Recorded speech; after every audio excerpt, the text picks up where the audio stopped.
The following is a presentation of the Championship Racing Network. Crossed Flags, a racing podcast.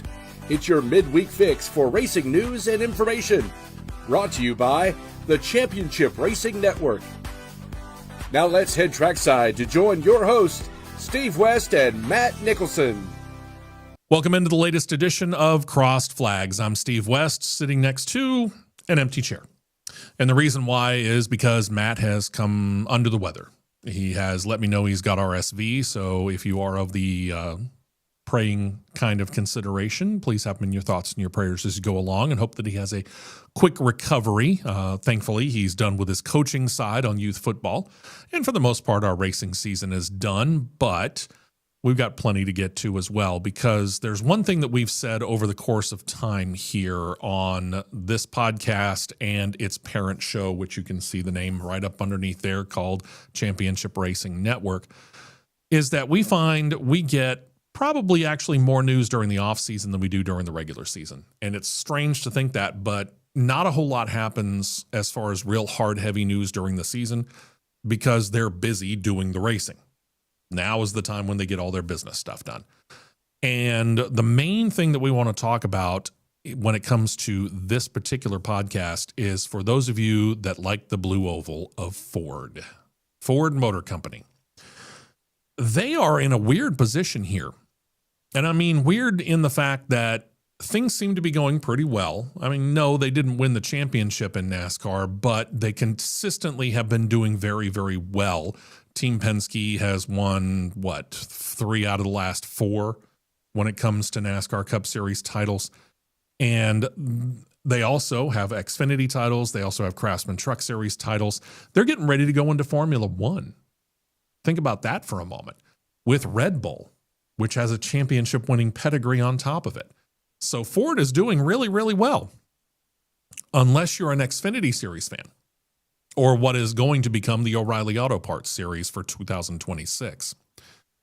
We saw, and we talked about this on the big show 3 weeks ago, I think it was, Haas factory team, the old Stewart Haas racing team. They've been running Fords now for, several years. Let's just put it that way. I think they switched in 2016, 2017. They decided to go back to Chevrolet. And you say, well, why did they switch to Ford in the first place? They were Chevrolet to begin with, right? And you're right, they were. Gene Haas started Haas Factory CNC, the racing team, or the original version of Haas Factory team, way back in 2002, and it was a Chevrolet team, and he affiliated himself with Hendrick Motorsports at all levels of racing, but mostly the Cup Series. And then Tony Stewart at that time was driving for Joe Gibbs. Well, Joe Gibbs was a General Motors franchise. And then they switched to Toyota. And Chevrolet really wanted to get Tony Stewart back in the fold. So they noticed that his contract was about to be up at Joe Gibbs Racing. They made an introduction, hoping that things would click. And sure enough, they did. And Gene and Tony decided that they were going to expand out and become Stewart Haas Racing and run Chevrolets. Well, there's the big fish in a small pond and a small fish in a big pond sort of way of looking at this. Hendrick Motorsports is always going to be the big fish in the Chevrolet pond, and there's nobody else that's going to be able to battle that. And it's part of the reason why Joe Gibbs decided to switch away from Chevrolet, where they had been, to Toyota when Toyota came into Cup Series racing in the late 2000s. Tony Stewart kind of felt the same way. Only so long after feeling like you're getting the rest of whatever's left after Hendrick Motorsports takes their big bite out of whatever Chevrolet's offering, do things like Richard Childress Racing or Stewart Haas Racing get what they were needing. So when Ford came calling and they were offering a nice package, they jumped at it. Well, Gene Haas is apparently a very big Chevrolet guy, so he said bye to Ford, even though he won a championship with them in numerous races, and they were doing really, really well as a Ford Xfinity Series team, and decided he wanted to go back to Chevrolet and rekindle that relationship with Hendrick Motorsports.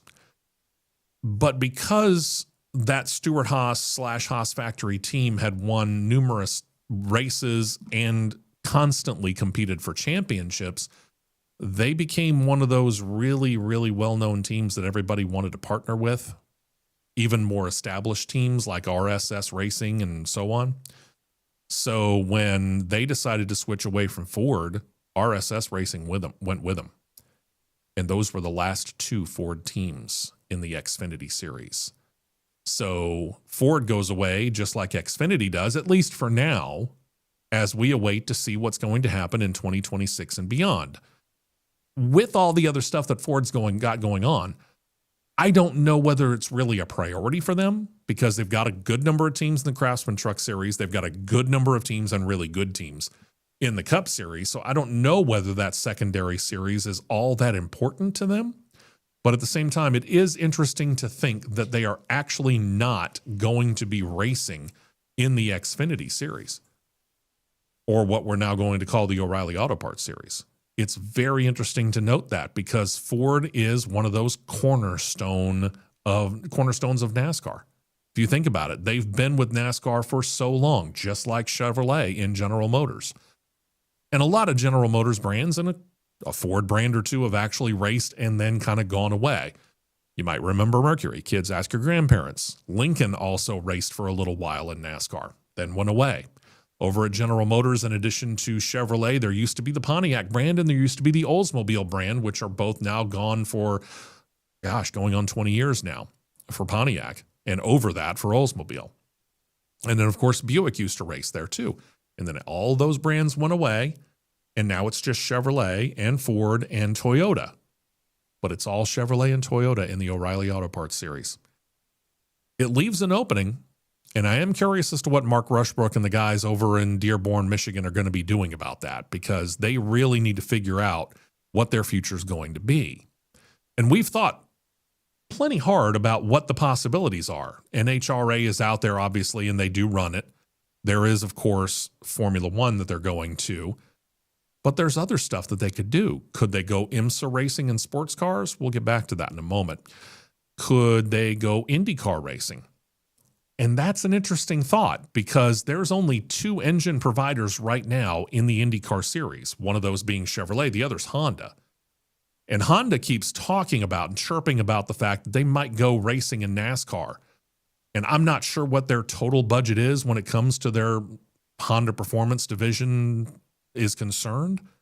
But it is an interesting thought to think that Honda could go in and they could immediately battle against Toyota and create that kind of division or that kind of conversation as far as a rivalry, just like Chevrolet versus Ford. But could Ford get in there as well? Think about the engine package that they use in Formula One. Think about the engine package they use in IndyCar. They're not all that dissimilar. The displacement of the engine size, it's a little different. It's 1.6 liter in Formula One, 2.2 liter in IndyCar. But overall, that's just the size of a 4-cylinder engine. You can do that. They're both turbocharged.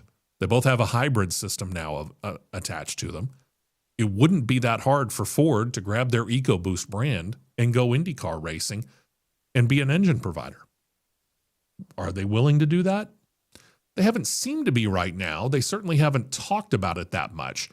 But a lot of it is a big curiosity as to whether or not they're actually going to do other forms of racing or whether they're just kind of regrouping and saying, you know what, we'll let the O'Reilly Auto Parts series lie and wait for a little bit, and we'll get all this other stuff settled down like the Formula One startup, and then we'll worry about that. So time will tell. But that brings us to the second conversation here, because I mentioned the fact that they could potentially go IMSA racing, and Ford is not totally a stranger to IMSA racing. You see them at various levels, specifically with the Mustang. But they could be partnering with Roush Fenway Keselowski Racing, RFK Racing. These guys right here.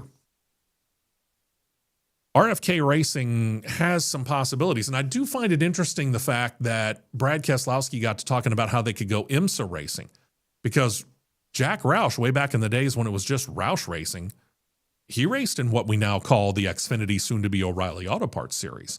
So I found it interesting to think that Brad Keselowski would talk about this team going IMSA racing, which would, yes, revive an old arm of Roush Racing as well. But he decided to choose that over maybe going back to the Xfinity series and being the only Ford team there. There is something to be said about being the only fish in the pond. At that point in time, you're automatically the biggest fish, aren't you? So it is interesting to think. But this shows that in a lot of ways, Roush Fenway Keselowski is trying to get back to the levels that they once used to be. If you go back to the early days of the chase, and I'm talking about when it began way back when, after the 2002 season, when Matt Kenseth wins the title on the 36 points race deal and won one race, as opposed to the guy who finished second who won multiple races. And it made everybody start to say, how in the heck can that happen? Well, it's consistency over 36 races, right?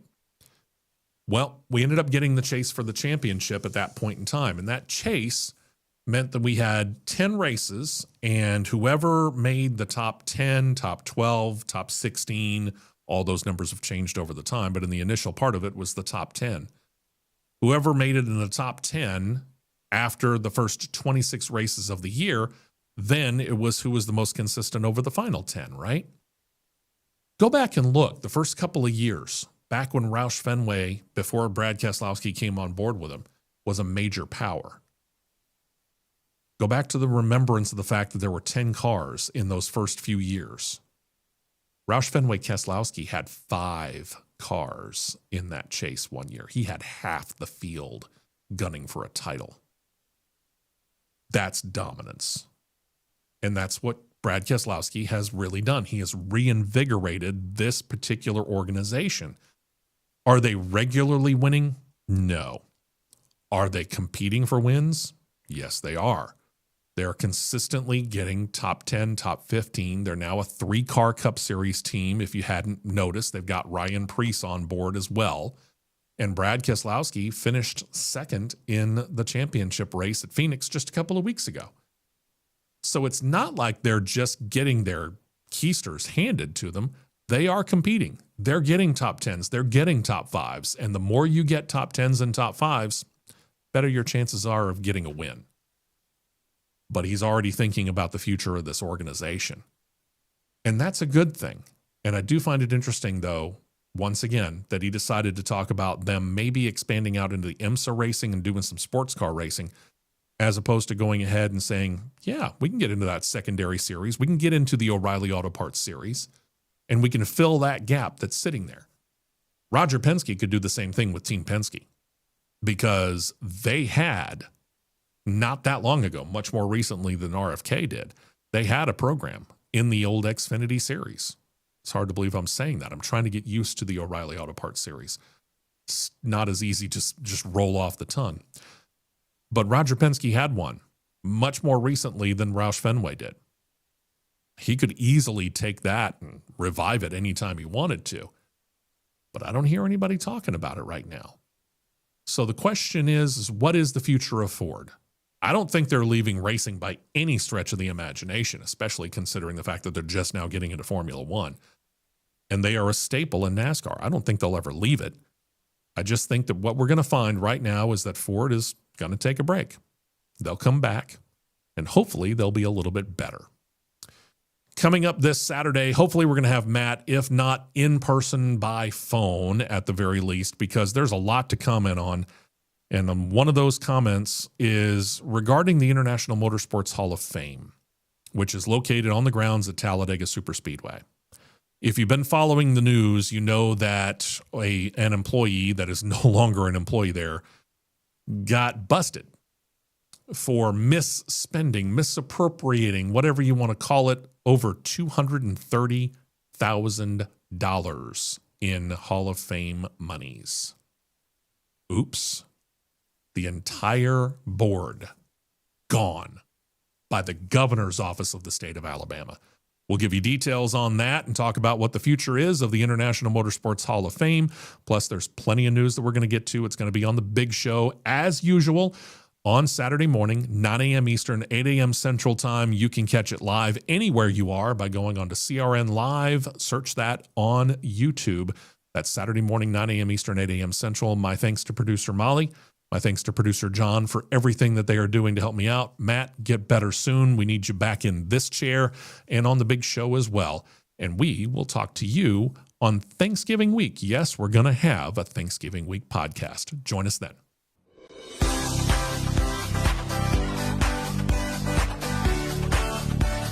You've been listening to Crossed Flags, a racing podcast. For more content like this, subscribe to CRN Live on YouTube, and you'll be set to catch the 2-hour live show every Saturday morning at 9 Eastern, 8 Central.